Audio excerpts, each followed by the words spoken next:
Welcome to Genius Mentors. Hello बच्चों, कैसे हैं आप सभी। हमारी क्लास 10th की ये बुक डेमोक्रेटिक पॉलिटिक्स यानी लोकतांत्रिक राजनीति, इसके चैप्टर नंबर 1 को हम पढ़ रहे हैं, पावर शेयरिंग। और आज हम इसका लेक्चर नंबर 2 करेंगे। एक लेक्चर ऑलरेडी ले चुके हैं। हमेशा की तरह हमारी एक आदत रहेगी हमेशा कि जब भी हम शुरू करेंगे आपको ये बुक ओपन करनी है और ये बुक लेके बैठना है। साथ में जो पेज हम पढ़ रहे हैं वो ओपन करना है, उसके साथ साथ कॉपी पेन पेंसिल लेके बैठना है। जहां जरूरत हो वहां चीजों को लिख लेना है। वो बहुत सारी चीजें बीच बीच में रिवीजन कराने के लिए बताता रहता हूँ छोटे छोटे रूप में, ताकि आपका भी रिवीजन हो जाए जल्दी जल्दी। आप उन चीजों को उस तरीके से लिख लेंगे तो आपके लिए भी ईजी रहेगा, है ना। ठीक है, हमारी ये बुक डेमोक्रेटिक पॉलिटिक्स यानी कि हम एक लोकतंत्र के अंदर किस तरह की राजनीति होती है वो हम समझने की कोशिश कर रहे हैं। डेमोक्रेटिक पॉलिटिक्स, लोकतांत्रिक राजनीति, समझ गए। तो हम डेमोक्रेसी के अंदर क्या क्या व्यवस्थाएं हैं वो हम समझने की कोशिश कर रहे हैं। उसी डेमोक्रेसी के अंदर एक पावर शेयरिंग भी होती है, जहां पर सत्ता, हमारी जो पावर है उसमें साझेदारी, अलग अलग लोग आकर वहां पर सब साझा करते हैं, सब मिलकर उस पावर को एंजॉय करते हैं, उपयोग करते हैं। किसी एक के हाथ में पावर नहीं रहती। और उसी का हम एग्जाम्पल समझने की कोशिश कर रहे हैं। इसमें आगे बढ़ने से पहले हम थोड़ी सी बात करेंगे। हमने पिछले वीडियो में हमने क्या सीखा उसको हम समझने की कोशिश करेंगे कि इस चैप्टर में हम पढ़ना क्या चाह रहे हैं, कि पावर शेयरिंग क्या होती है, ये हमारे लिए क्यों जरूरी है, इसके क्या फायदे हैं, ये सारी चीजें हम पढ़ेंगे। तो उसके लिए हमें सबसे पहले दो एग्जाम्पल हमारे सामने है। सबसे पहले बेल्जियम। क्या क्या एग्जाम्पल है ध्यान रखना, बेल्जियम, और दूसरा एग्जाम्पल है श्रीलंका। अब इनमें क्या हुआ वो हम आज पढ़ेंगे, लेकिन अभी तक एग्जाम्पल क्या है वो समझो। बेल्जियम में डच बोलने वाले लोग ज्यादा हैं। कितने हैं? 59%, यही पढ़ा था। फ्रेंच बोलने वाले लोग कम हैं, 40%। ऐसी कुछ स्थिति यहां पे भी है। दोनों डेमोक्रेसी है, ये भी लोकतांत्रिक देश है, ये भी लोकतांत्रिक, दोनों डेमोक्रेटिक कंट्री है, दोनों जगह ही डेमोक्रेसी है। यहां पर सिन्हाला बोलने वाले लोग ज्यादा हैं, अराउंड 74%। और वहीं पर तमिल बोलने वाले लोग कम है, लगभग 18%। और इस तमिल में भी दो तरह के तमिल है। एक जो वहीं के तमिल है श्रीलंका के, उन्हें श्रीलंकन तमिल बोला। एक जो भारत से जाकर वहां बस गए थे उन्हें इंडियन तमिल बोलते हैं, समझ गए। ये 18% है। अब हमसे पूछा गया कि इस स्थिति में क्या हो सकता है, इस स्थिति में क्या हो सकता है। यहां पर ये फ्रेंच चाहते हैं कि इसमें क्या हुआ, इस फ्रेंच में ये फ्रेंच ज्यादा जल्दी अमीर हो गए, ज्यादा जल्दी पावर हासिल कर ली। इनको ये बात अच्छी नहीं लगी डच को कि हम ज्यादा हैं लेकिन हमसे पहले अमीर वो हो गए। यहां तक वो शिक्षा, वो एजुकेशन और वो जो इकोनॉमिक डेवलपमेंट के जो फायदे होते हैं वो सब यहां तक बहुत देर में पहुंचे। यानी डच लोग बाद में जाकर उस विकास का लाभ ले पाए, आर्थिक विकास का, इकोनॉमिक डेवलपमेंट का। ये पहले ही ले चुके थे, तो इनको ये बात ठीक नहीं लगी। तो दोनों के बीच में कहीं ना कहीं एक संघर्ष शुरू हो गया। अब इस केस में क्या हो सकता है तो समझने की कोशिश करो। ये लोग ज्यादा हैं तो क्या ये अपनी इच्छाएं इन पे थोप नहीं सकते? थोप सकते हैं। थोपेंगे तो ये भी कम नहीं, ये भी बहुत है। ये भी जब संघर्ष करेंगे तो दोनों के संघर्ष के कारण देश पूरा बढ़ सकता है। बढ़ सकता है कि नहीं बढ़ सकता? लेकिन अगर दोनों अपनी पावर शेयर करें, ये बोले कि मेरी थोड़ी सी पावर मैं कम कर लेता हूं, तुमको थोड़ी पावर दे देता हूं ताकि हम दोनों बराबर लेवल पे आ जाएं, तो क्या ढंग से नहीं चल सकता? चल सकता है। उसी को हम आज पढ़ने की कोशिश करेंगे कि ये पावर शेयरिंग से होता गया एक तरीका। यहां क्या हो सकता है, यहां पे सिन्हाला बहुत ज्यादा है, इन्होंने ये चाहे तो पूरे देश पे अपनी चला सकते हैं, जैसा मर्जी चाहे, हो सकता है। अब ये तो हमने कल्पना की कि ऐसा हो सकता है, लेकिन असल जिंदगी में यहां दोनों जगह पे क्या हुआ वो हम आज पढ़ेंगे।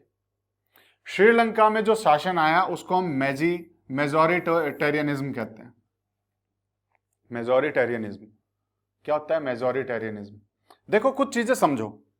एक तो मैं पावर शेयरिंग को बार बार समझाऊंगा नहीं। पावर शेयरिंग सत्ता में अलग अलग लोगों की साझेदारी, हमें धीरे धीरे समझ में आ जाएगी।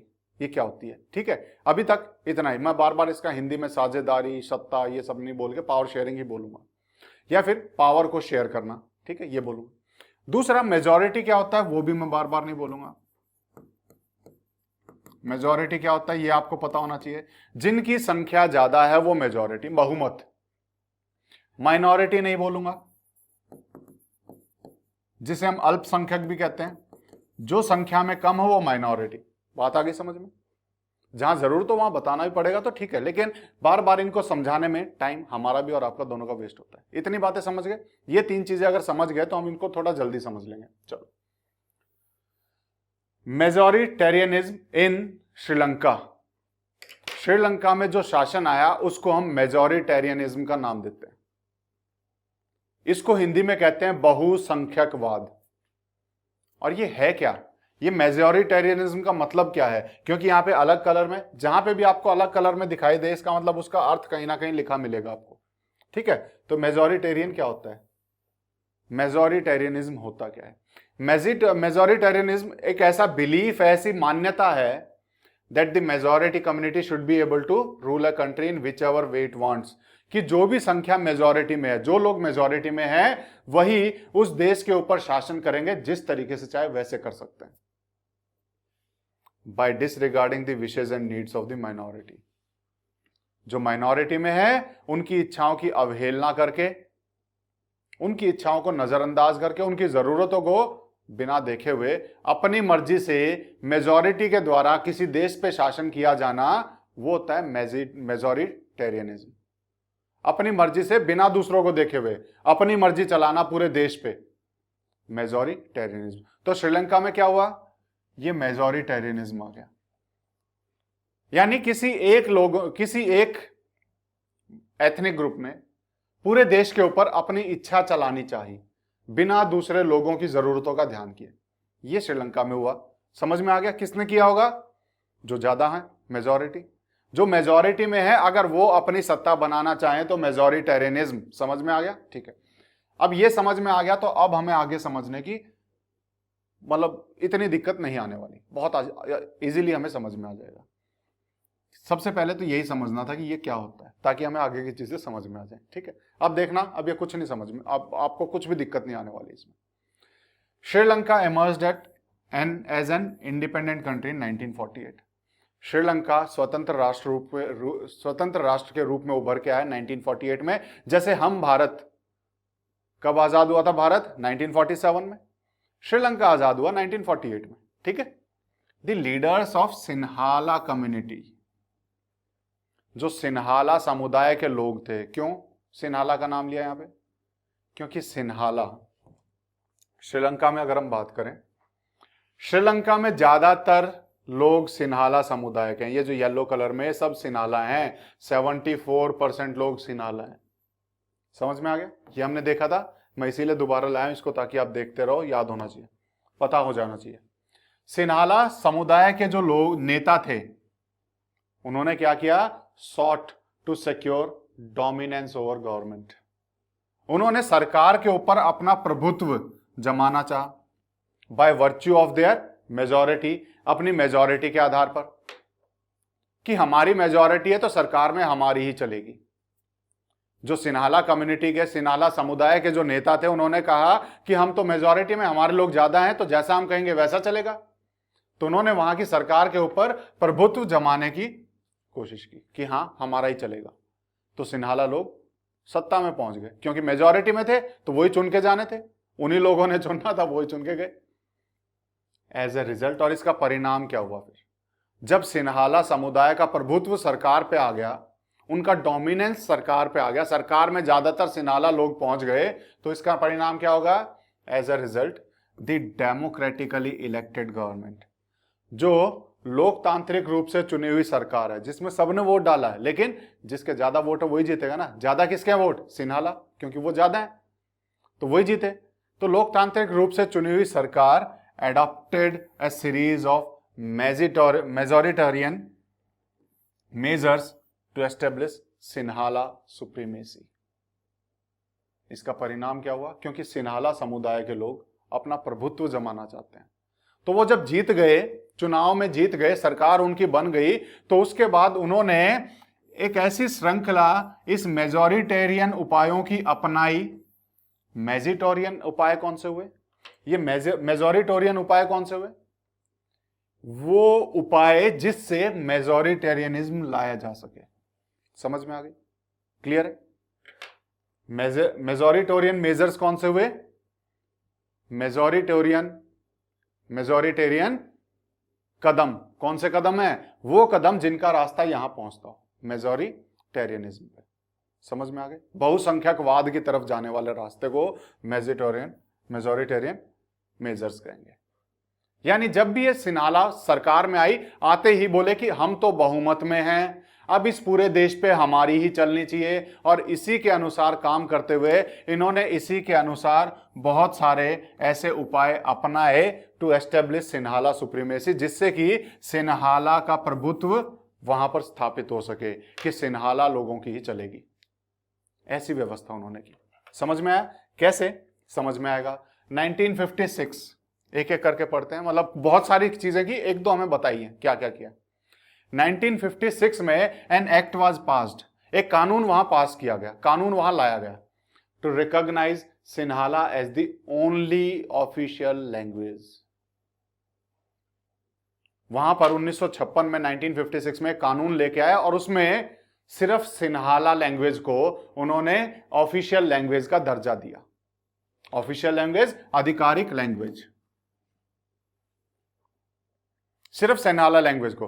वहां तमिल बोलने वाले लोग भी थे बहुत सारे, लेकिन दिस रिगार्डिंग तमिल, तमिल की अवहेलना की, तमिल के बारे में सोचा ही नहीं। यही होता है मेजॉरिटेरियनिज्म, जब अपनी अपनी सोचो, दूसरों के बारे में सोचना ही नहीं कि उनकी क्या जरूरत है। नहीं, तो इन्होंने अपनी लैंग्वेज को तो ऑफिशियल लैंग्वेज बना दिया, उनकी लैंग्वेज का सोचा ही नहीं, उसकी बिल्कुल अवहेलना की। The government followed preferential policies, और सरकार ने प्राथमिकता वाली नीतियां अपनानी शुरू कर दी। प्रेफरेंशियल, प्रेफरेंस देना, प्राथमिकता देना, प्राथमिकता वाली नीतियां अपनानी शुरू कर दी। सरकार ने प्राथमिकता वाली नीतियां किसके लिए? ताकि सिन्हाला लोगों को प्राथमिकता मिल सके हर जगह पे। हर जगह पे राशन की दुकान में वो आगे खड़े होंगे, मूवी की दुकान में वो मतलब कहीं पे भी पहले नंबर उन्हीं का है। इसे कहते हैं प्राथमिकता। तो इन्होंने ऐसी नीतियां बनानी शुरू कर दी। इससे क्या हो गया? दैट फेवर्ड सिन्हाला एप्लीकेंट्स, जिन्होंने सिन्हाला प्रार्थियों का पक्ष लेना शुरू कर दिया। कहां पर? फॉर यूनिवर्सिटी पोजीशंस, विश्वविद्यालयों में जितने पद थे वहां सिन्हाला के लोग भरे जाने लगे। एंड गवर्नमेंट जॉब, सरकारी नौकरियों में भी इन्हीं को प्राथमिकता दी जाने लगी। अगर दो लोग हैं, एक सिन्हाला एक तमिल, तो सिन्हाला वाले को नौकरी दे देंगे, तमिल वाले को बोले नहीं तुम जाओ। तो प्राथमिकता सिन्हाला लोगों को मिलने लगी, यानी अपना प्रभुत्व जमाना शुरू कर दिया। सारी पॉलिसी, सारी नीतियां सिन्हाला वालों, सिन्हाला जो लैंग्वेज वाले थे, सिर्फ उनके लिए बनने लगी। ए न्यू कॉन्स्टिट्यूशन स्टिपुलेटेड मतलब तय करना। एक नया कॉन्स्टिट्यूशन में जो उनका नया संविधान बना, उसमें तय कर दिया गया state shall protect and foster Buddhism, कि जो वहां का राज्य है, जो यानी कि श्रीलंका है, ये श्रीलंका रक्षा करेगा और पालन पोषण करेगा, यानी बढ़ावा देगा बुद्धिज्म को। यानी यहां के संविधान ने मान लिया कि हम सिर्फ बुद्धिज्म को मानेंगे, बुद्धिज्म को बढ़ावा देंगे और बुद्धिज्म की ही रक्षा करेंगे। क्यों? क्योंकि जितने सिन्हाला थे वो सारे बुद्धिस्ट थे। सिन्हाला लोगों में ज्यादातर क्या हैं? बुद्धिस्ट हैं। तो इन्होंने सिर्फ अपने धर्म का तो सोच लिया। अब जो तमिलियन है वो हिंदू भी है और मुस्लिम भी है, उनका तो सोचा ही नहीं। तो इन्होंने बोला हम तो सिर्फ बुद्धिज्म की रक्षा करेंगे और बुद्धिज्म को ही बढ़ावा देंगे। समझ में आ गई चीजें? तो यहां पर इस तरह की दिक्कतें होने लग गई। यानी ये अपने प्रभुत्व को इन तमिल लोगों के साथ शेयर नहीं करना चाह रहे, सारी सत्ता अपने आप लेना चाह रहे हैं, सारा अपना प्रभुत्व जमाना चाह रहे हैं। समझ गए चीजें? ऑल दिस गवर्नमेंट मेजर्स, और ये जितने भी सरकारी कदम थे, coming one after the other, एक के बाद एक, एक के बाद एक, ऐसे जो सरकारी कदम उठाए गए, ग्रेजुअली, धीरे धीरे, increase the feeling of alienation. इन्होंने अलगाववाद की भावना को बढ़ावा दिया धीरे धीरे अमंग श्रीलंकन तमिल्स, जो श्रीलंकन तमिल थे उनके बीच में। अलगाववाद की भावना यानी जब मैं समझने लगूं कि मैं दूसरों से अलग हूं, यानी वो खुद ही अपने आप को उनसे अलग मानने लग गए कि ये सरकार तो मेरी है ही नहीं, हम तो इनसे अलग हैं। तो सरकार की जो नीतियां थी, सरकार के जो कदम थे, एक के बाद एक कदम जो उन्होंने ऐसे उठाए, इससे अलगाववाद की भावना को बढ़ावा मिला। श्रीलंकन तमिल अपने आप को उनसे अलग समझने लग गए कि ये लोग हमारी तो सोचते ही नहीं, यानी हमको ये अलग मानते हैं। अलगाववाद की फीलिंग आने लग गई, अपने आप को अकेला महसूस करने लग गए। दे फेल्ट, और उन्होंने महसूस किया that none of the major political parties led by Buddhist Sinhala leaders was sensitive to their language and cultures। और उन्होंने महसूस किया, सिन्हाला तमिल वालों ने, कि कोई भी बड़ी पॉलिटिकल पार्टी, कोई भी मुख्य राजनीतिक दल, क्योंकि मुख्य राजनीतिक दल में सब सिन्हाला है, तो कोई भी मुख्य राजनीतिक दल जिनका नेतृत्व बुद्धिस्ट सिन्हाला नेताओं के द्वारा किया जा रहा है, ऐसी कोई भी पार्टी हमारी लैंग्वेज यानी भाषा, हमारी कल्चर यानी संस्कृति के प्रति कोई भी संवेदनशील नहीं है। यानी हमारे लैंग्वेज और हमारी संस्कृति की तो किसी को पड़ी ही नहीं है।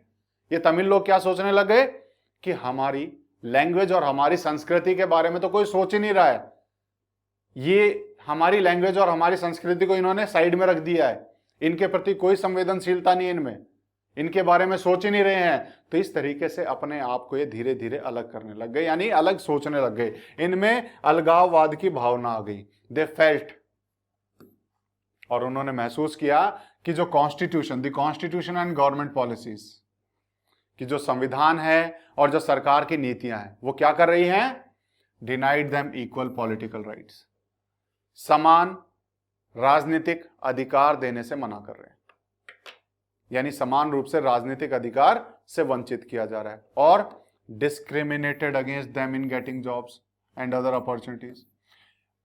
तमिल लोगों को लगने लगा, ये महसूस होने लगा कि उनके खिलाफ भेदभाव किया जा रहा है, उनको नौकरियां पाने में या दूसरे अवसर मिलने में, कहीं पे भी भेदभाव की भावना उनमें आने लगी कि हमारे साथ भेदभाव किया जा रहा है, हमें पॉलिटिकल राइट नहीं दिए जा रहे इक्वली, और उसके साथ साथ एंड इग्नोर्ड देयर इंटरेस्ट, और उन्हें यह भी लगने लग गया कि हमारे हितों को नजरअंदाज किया जा रहा है, यानी हमारे बारे में कुछ नहीं सोचा जा रहा। तमिल जो श्रीलंकन तमिल थे अब ये मानने लगे कि ये तो सिन्हाला लोगों की सरकार है, ये हमारी नहीं है, ये हमारे बारे में कुछ नहीं सोच रही। एज अ रिजल्ट, और इसका परिणाम क्या होगा, जब इस तरह की चीजें हो जाएं, जो लोग उस देश में इतने सालों से रह रहे हैं वो भी उसी देश के वासी हैं, जब उनको ये लगने लग जाए कि ये लोग हमको अलग समझ रहे हैं, तो इसका मतलब क्या है, दोनों के बीच में कुछ ना कुछ टकराव तो होना है, तनाव तो आना है, संघर्ष तो होना है, होगा ना। तो एज ए रिजल्ट इसका परिणाम हुआ relation between Sinhala and Tamil communities strained over time. इसका परिणाम यह हुआ कि तमिल के बीच में और सिन्हाला के बीच में जो संबंध थे, धीरे धीरे उनमें तनाव आना शुरू हो गया, धीरे धीरे उनमें टकराव होना शुरू हो गया। समझ में आ गई चीजें। अब सवाल, what is wrong if the majority community rules, if Sinhala don't rule in Sri Lanka where else they will rule. कि इसमें गलत क्या है, मेजॉरिटी का ही रूल होना चाहिए, इसमें गलत कहां है। अगर सिन्हाला लोग श्रीलंका में शासन नहीं करेंगे तो फिर कहां करेंगे, बात तो इसकी भी सही है, लेकिन शासन करो, लेकिन दूसरे समुदायों का ख्याल रखा जाना भी जरूरी होता है ना। चलो आगे चलते हैं, समझते हैं आगे।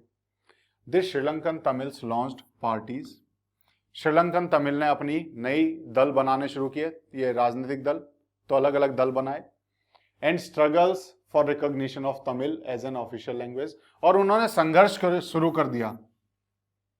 इन्होंने भी अपनी पार्टियां बनाई और संघर्ष करना शुरू किया, किस चीज के लिए, to recognition, for the recognition of Tamil, Tamil को माना जाए एक ऑफिशियल लैंग्वेज। उन्होंने सिन्हाला को तो मान लिया, तमिल की सोची नहीं, तो तमिल को ऑफिशियल लैंग्वेज माना जाए, इसके लिए संघर्ष करना शुरू किया। और फॉर रीजनल ऑटोनॉमी, कि क्षेत्र के आधार पर हमें स्वायत्ता मिले। ऑटोनॉमी क्या होती है, ऑटोनॉमी स्वायत्ता, ऑटोनॉमी होती है स्वायत्ता। ये क्षेत्र के आधार पर क्यों मार रहे हैं, बोल रहे हैं कि हम लोग यहां रहते हैं, ये तमिल लोगों ने बोला कि हम लोग यहां रहते हैं, तो हमें इस एरिया पर राज करने की छूट दे दो, यहां पे हम जैसे मर्जी राज करें, तुम्हें उससे कोई मतलब नहीं होना चाहिए। हमें यहां पर स्वायत्ता चाहिए, अपनी मर्जी से राज करने का अधिकार चाहिए। यह है रीजनल ऑटोनॉमी, समझ गए? यानी जहां हम लोग रहते हैं वहां पर हमारे पास अधिकार होना चाहिए अपनी मर्जी से राज करने का। उन्होंने इस चीज की भी मांग रखनी शुरू कर दी। And equality of opportunity in securing education and jobs. और फिर किसकी? अवसर की समानता की मांग की। हमें भी समान अवसर दिए जाएं नौकरियों में, शिक्षा पाने में, इनमें हमारे पास भी समान अवसर होने चाहिए जितने सिन्हाला के पास हैं। ये भी उन्होंने मांग करनी शुरू की पार्टी बना के, क्योंकि इनको लगा ये तो अपनी मर्जी से कुछ करेंगे नहीं, अब हमें ही संघर्ष करना पड़ेगा। तो इन्होंने संघर्ष करके ये सारी मांगे उनके सामने रख दी। But their demand for more autonomy to provinces populated by Tamils was repeatedly denied. लेकिन हुआ क्या, उनकी जो मांगे थी कि हमें ऑटोनॉमी दो हमारे प्रांतों में, उन प्रांतों में जहां पर जो जनसंख्या है वो तमिल की ज्यादा है, उन प्रांतों में जहां पर तमिल की जनसंख्या ज्यादा है, यहां पर इन प्रांतों में बोला कि हमें ऑटोनॉमी दो। इन्होंने मांग की, लेकिन इनकी इस मांग को क्या किया गया? बार बार मना कर दिया गया कि नहीं, हम नहीं देंगे तुम्हें ये मांग, यहां सिन्हाला का शासन चलेगा, तुम्हारा शासन नहीं चलेगा। ठीक है, तो उन्होंने मना कर दिया इनको। बाय 1980s और 1980 के दशक में तब तक क्या हो चुका था? Several political organisations were formed. कई सारे राजनीतिक संगठन बन चुके थे demanding an independent Tamil Eelam. अब वो अपना एक तमिल एलम, अलग से स्वतंत्र तमिल एलम की मांग करना शुरू कर दिया। इन्होंने बोला यहां रहते हुए हमारे साथ कुछ नहीं होने वाला, इसीलिए हमें एक अलग से तमिल स्टेट दे दो, हमें अलग कर दो और हमें एक अलग स्वतंत्र तमिल स्टेट दे दो in northern and eastern part of India, sorry Sri Lanka के नॉर्थ और ईस्टर्न पार्ट में, यानी जहां पे जनसंख्या है, हमें एक अलग राज्य का दर्जा दे दो, हम अलग से रहेंगे, अपनी अलग सरकार बनाएंगे, तुम तो हमारा ख्याल नहीं रखोगे। तो इन्होंने अब धीरे धीरे ये मांग रखनी शुरू कर दी। पहले तो बोला हमें समान मानो, नहीं माने तो इन्होंने बोला ठीक है हमें अलग कर दो। इन्होंने कहां गलत बोला? नहीं ना। ठीक, आगे चलते हैं। द डिस्ट्रस्ट, डिस्ट्रस्ट होता है अविश्वास, ट्रस्ट होता है विश्वास, फेथ, और डिस्ट्रस्ट होता है अविश्वास। The distrust between two communities, इन दोनों समुदायों के बीच में जो अविश्वास है, turned into widespread conflict. ये अब एक बहुत ही बड़े टकराव में बदल चुका था। पहले तो दोनों में अविश्वास था, यानी तमिल सिन्हाला पे विश्वास नहीं कर रहे थे, सिन्हाला तो वैसे ही नहीं कर रहे थे, वो तो अपने नशे में थे सत्ता के, है ना। तो इनके बीच में जो अविश्वास है वो अब एक बड़े टकराव का रूप ले चुका है। It soon turned into a civil war, और ये एक सिविल वार के रूप में बदल गया। ये सिविल वार क्या होता है? सिविल वार होता है गृह युद्ध। क्या होता है? गृह युद्ध। ये गृह युद्ध क्या होता है फिर? मैंने तो मतलब बताया, लेकिन ये तो बताया नहीं होता क्या। क्या होता है गृह युद्ध? घर के अंदर चलने वाला युद्ध गृह युद्ध कहलाता है। घर के अंदर श्रीलंका पूरा एक देश जो है वो एक गृह तो है, घर ही तो है। उसके अंदर जितने नागरिक रहते हैं उन नागरिकों के बीच में अगर कोई लड़ाई चलेगी तो वो गृह युद्ध है। समझ गए? बाहर से अगर कोई आके अटैक कर रहा है तो वो अलग युद्ध है, लेकिन जब अंदर ही आपस में वहीं के लोगों के बीच में जो लड़ाई चलती है, जो दंगे फसाद होते हैं, उसे गृह युद्ध का नाम दिया जाता है। समझ गए? सिविल वार होता क्या है? बड़ी छोटी छोटी चीजें, नहीं समझे ना तो आगे आगे तक ऐसे ही रहती हैं।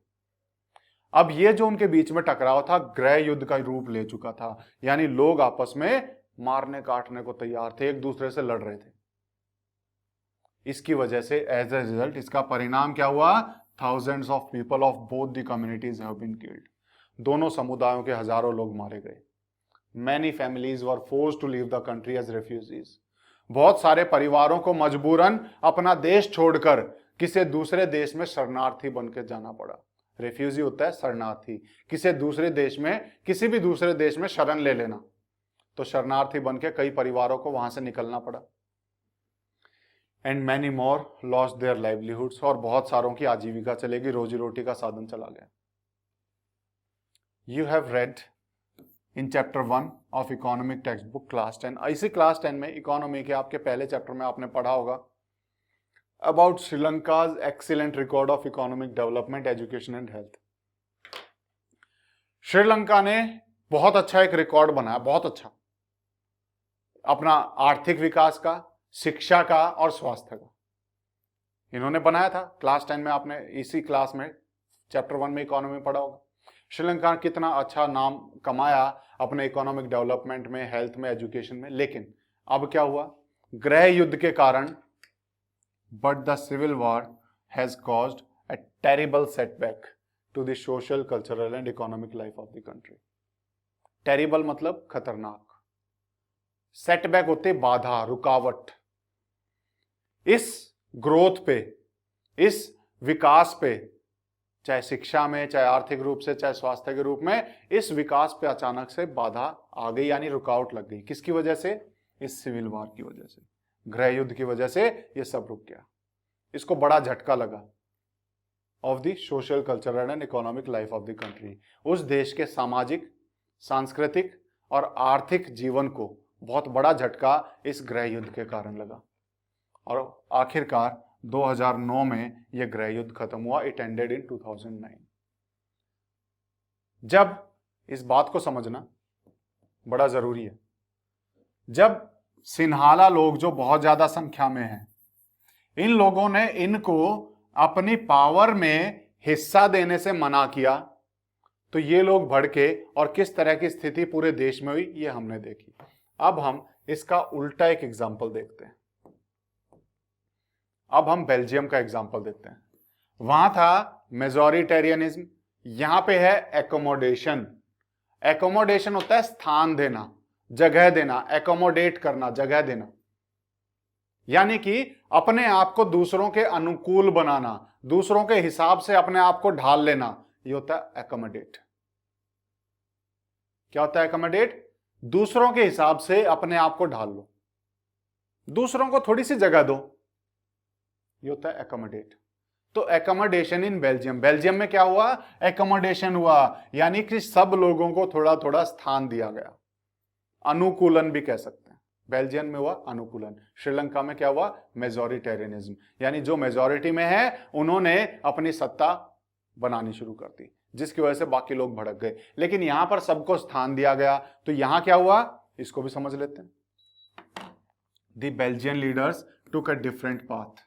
जो बेल्जियम के नेता थे, बेल्जियम के जो नेता थे, इन्होंने एक अलग रास्ता चुना, इन्होंने अपना एक अलग रास्ता चुना। They recognise the existence of regional differences and cultural diversities. उन्होंने माना, स्वीकार किया मौजूदगी, किसकी मौजूदगी?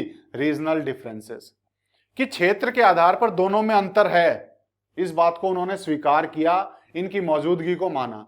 कल्चरल डाइवर्सिटीज, यानी संस्कृति के आधार पर विविधता है, इनकी अलग संस्कृति, इनकी अलग संस्कृति है, इस बात, इसकी, इनकी मौजूदगी को, इनको इस चीज को इन लोगों ने स्वीकार किया कि हाँ ये तो है, इसका क्या करें, ये तो है ही और ये रहेगा।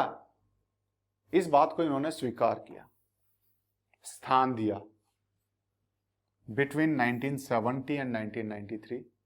और इसीलिए जब इन्होंने इस बात को स्वीकार कर लिया कि हम अलग हैं, कोई बात नहीं, लेकिन साथ तो रहना ही है, तो इसी कारण 1970 से 1993 के बीच में दे amended there constitution 4 times.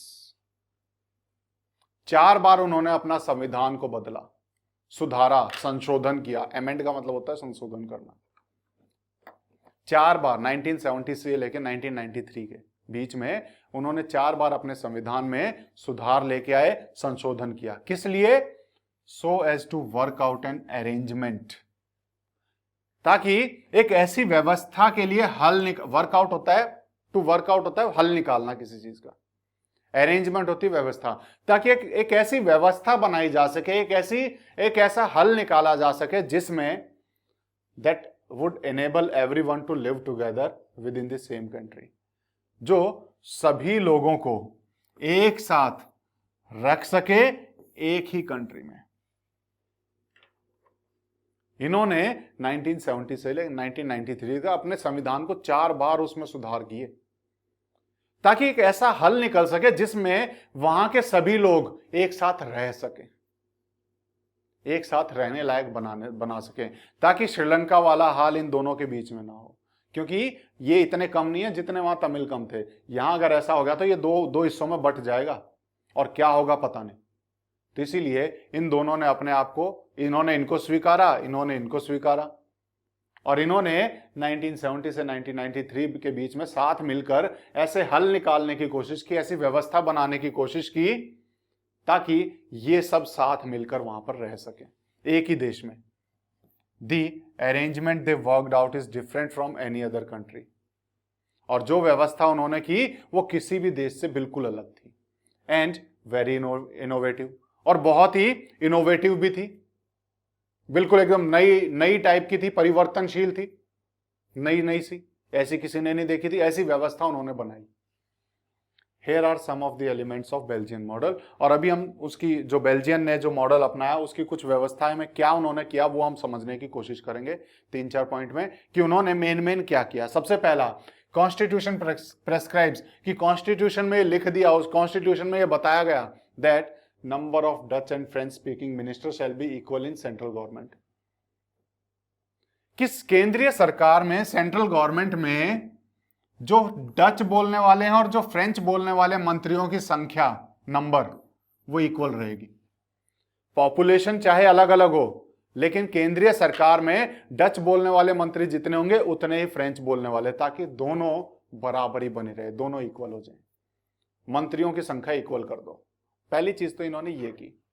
Some special laws, अगर कोई भी विशेष कानून बनाना है, require support of majority of members of each linguistic group, उसमें दोनों ही जो भाषाई समूह हैं उन दोनों का स्पेशल मेजॉरिटी चाहिए, उनकी मेजॉरिटी चाहिए, दोनों सदस्यों का बहुमत चाहिए। अगर किसी भी विशेष कानून को लेके आना है तो उन्होंने बोला ये भी अलग से उसको पास करेंगे, ये भी अलग से पास करेंगे, दोनों ही बहुमत से जब तक पास नहीं करेंगे तब तक भी कोई विशेष कानून नहीं लाया जा सकेगा। एक ने भी मना कर दिया तो नहीं हो सकता, यानी दोनों साथ मिलके ही कोई काम करेंगे तो हो पाएगा, नहीं तो नहीं हो पाएगा। इन्होंने ऐसी व्यवस्था बना ली कि साथ मिलके ही काम हो सकता है, नहीं तो हो ही नहीं सकता। इन्होंने अपनी व्यवस्था ही ऐसी बना ली। 10 इसीलिए no single community can make decision unilaterally, कि कोई भी एक समुदाय एक तरफा निर्णय नहीं ले सकता।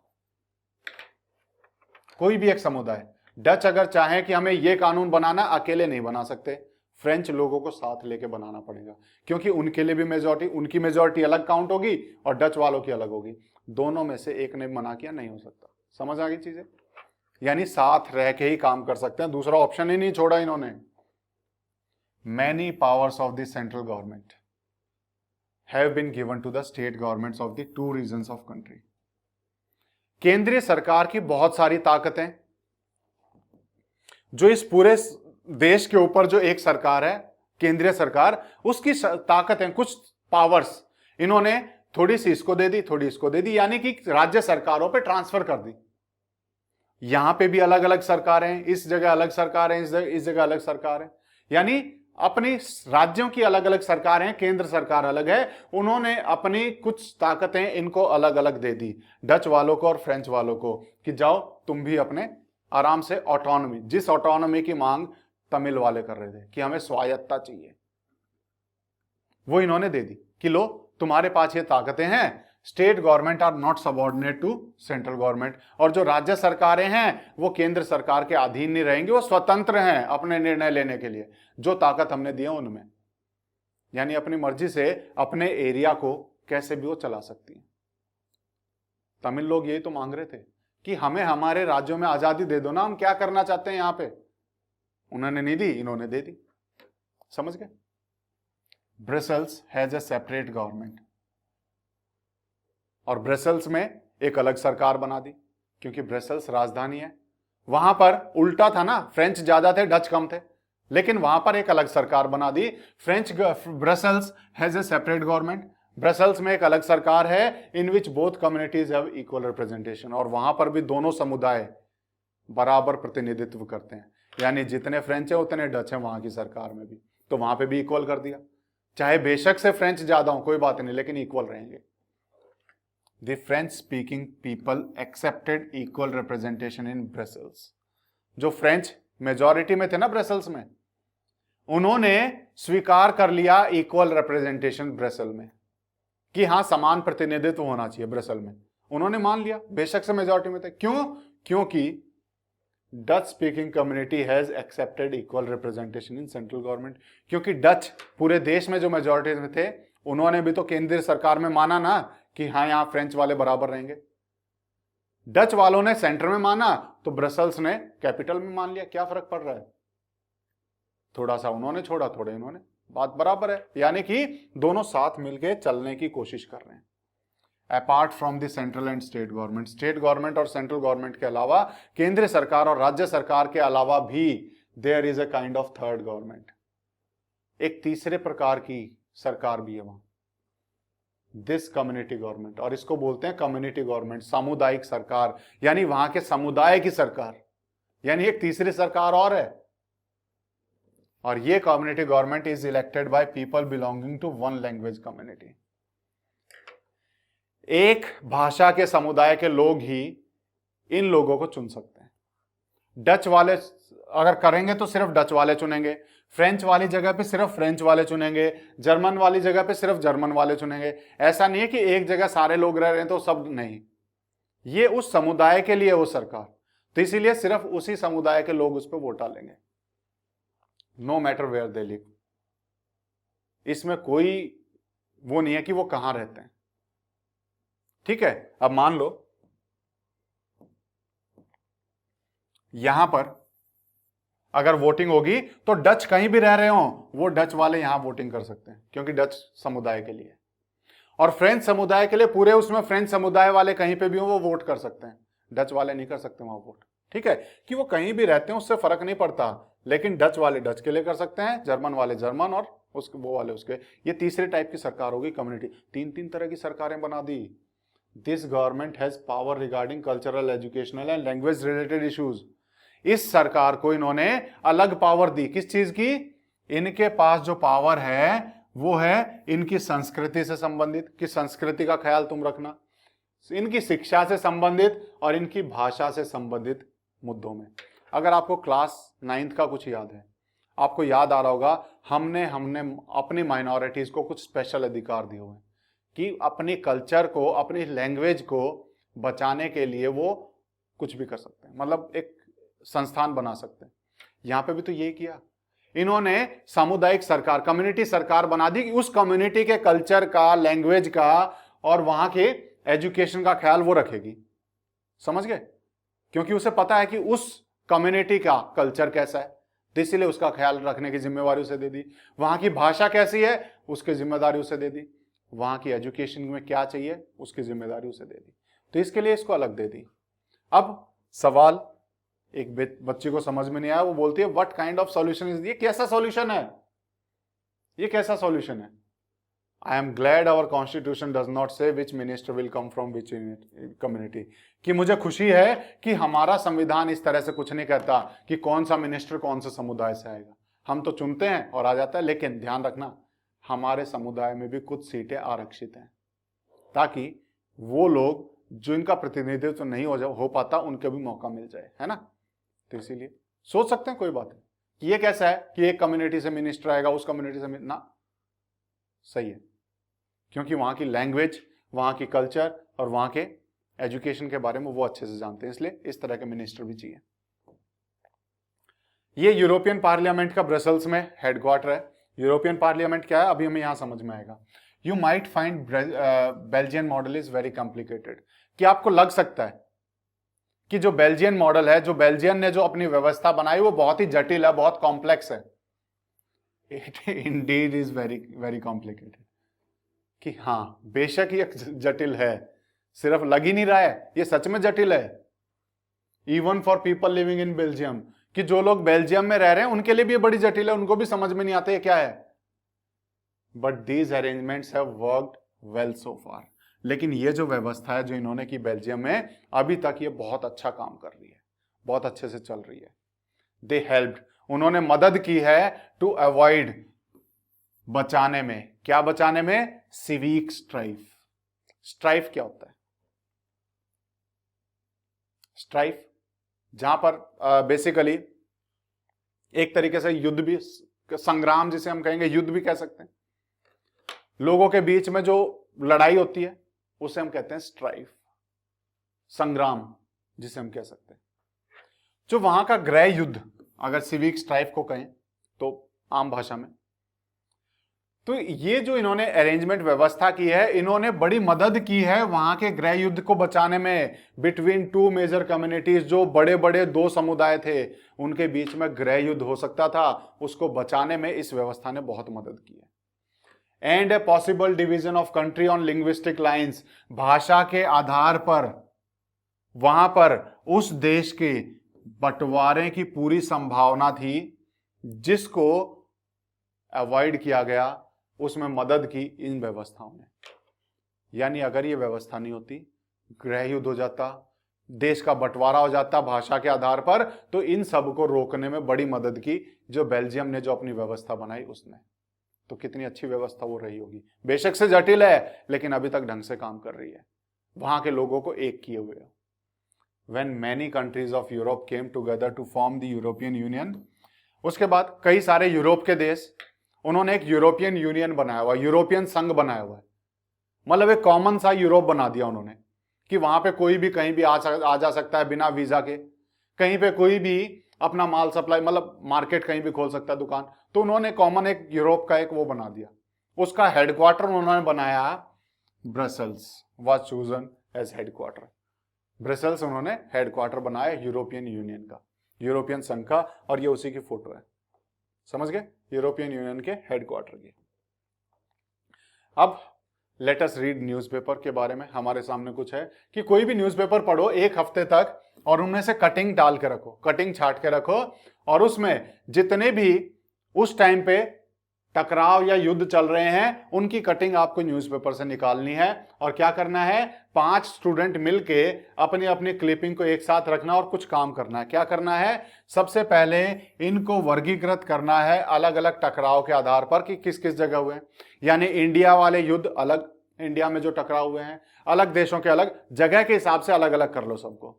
और उसके बाद फिर देखो कि उनके कारण क्या रहे हैं, अलग अलग कॉन्फ्लिक्ट्स के, टकरावों के, युद्ध के क्या कारण है, उन कारणों को जानने की कोशिश करो।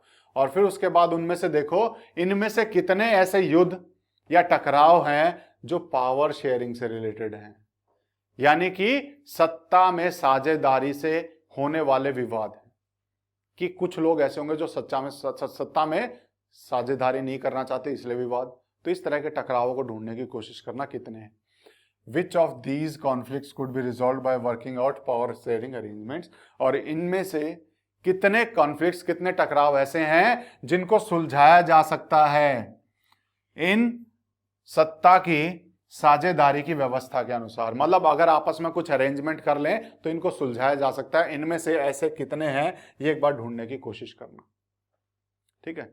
अब हमारा मुख्य सवाल, What do we learn from these two stories of Belgium and Sri Lanka?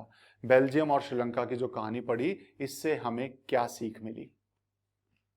Both are democracies, दोनों लोकतंत्र हैं, yet they dealt with question of power sharing differently. लेकिन फिर भी उन्होंने इस पावर शेयरिंग के सवाल को अलग अलग तरीके से निपटा।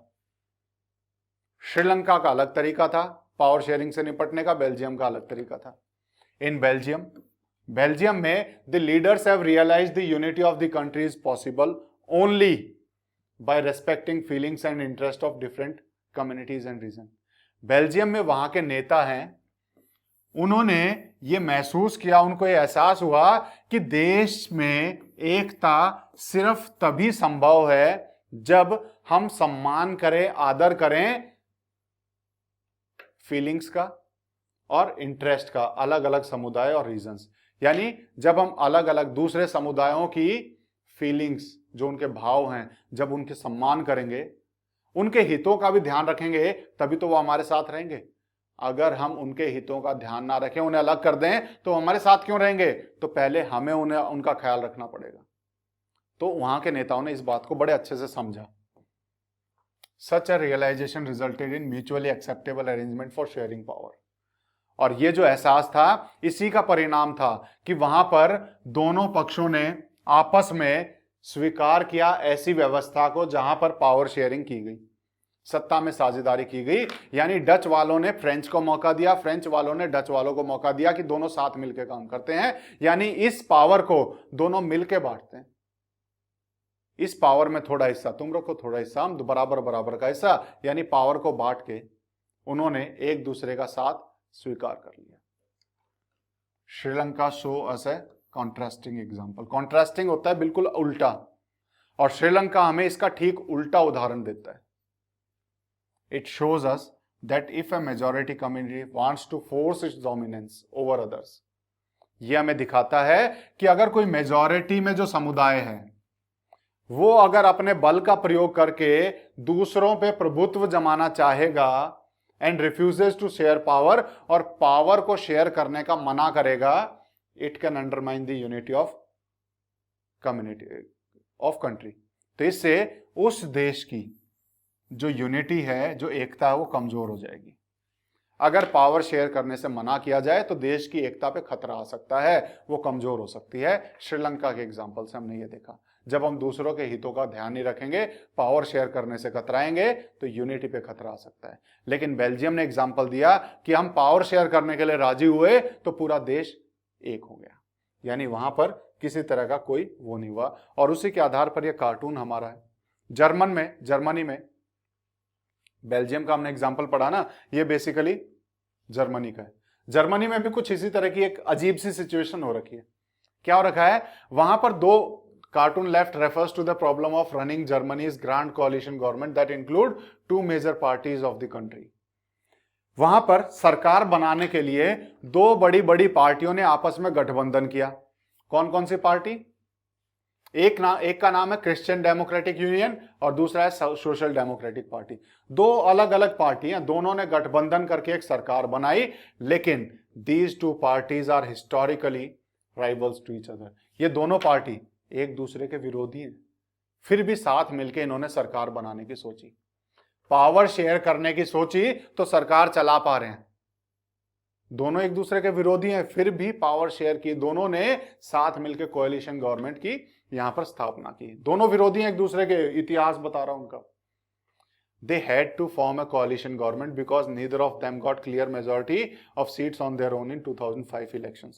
उनको एक गठबंधन इसलिए बनाना पड़ा क्योंकि 2005 के इलेक्शन में किसी को भी स्पष्ट रूप से बहुमत नहीं मिला। बिना बहुमत के सरकार बन नहीं सकती, इसीलिए दोनों ने गठबंधन की सरकार बनाई। They take divergent positions on several policy matters, कि कोई भी मुद्दा आता है तो दोनों अलग अलग पक्ष लेते हैं। Still jointly run the government, और फिर भी वो दोनों मिलकर इस सरकार को चला पा रहे हैं। और उसी का कार्टून है कि एक बस है, एक गाड़ी है, उसके दो हैंडल दे दिए, यहां अलग है, यहां अलग है, ये इधर जाना चाहता है, ये इधर जाना चाहता है। इसको नाम दिया जर्मन इंजीनियरिंग, जर्मन गवर्नमेंट। कि जर्मन गवर्नमेंट आजकल ऐसी हो रखी है, एक इधर मुड़ना चाहता है, एक इधर मुड़ना चाहता है, लेकिन फिर भी ये बस चला रहे हैं क्योंकि दोनों ने इस सीट को साझा करने का, ड्राइवर की सीट को साझा करने का, शेयर करने का सोचा कि हां एक ड्राइवर की सीट मैं ले लेता हूं, एक तुम ले लो, लेकिन साथ मिलके चला तो सकते हैं। टकराव तो नहीं होगा, बंटवारा तो नहीं होगा, ऐसे गृह युद्ध की स्थिति तो नहीं आएगी जो श्रीलंका में आई। समझ में आ गया पावर शेयरिंग क्यों जरूरी है? पावर शेयरिंग का मतलब क्या है अब आप बहुत अच्छे से समझ पा रहे होंगे। ठीक है, चलो अब इस पावर शेयरिंग की जरूरत क्यों है, अगला टॉपिक वही है। मैं आपको पढ़ाऊं इससे पहले आपको पढ़ना है आपका होमवर्क, इसको पहले रिवाइज कर लेना जो हमने आज पढ़ा है, नहीं तो अगली आधी बातें सर के ऊपर से जाएंगी। तो इसलिए रिवाइज करना जरूरी है ताकि आगे का समझ पाओ। आगे का पढ़ना अगली क्लास में मिलेंगे, हम भी उसे पढ़ेंगे। तब तक के लिए थैंक यू, टेक केयर।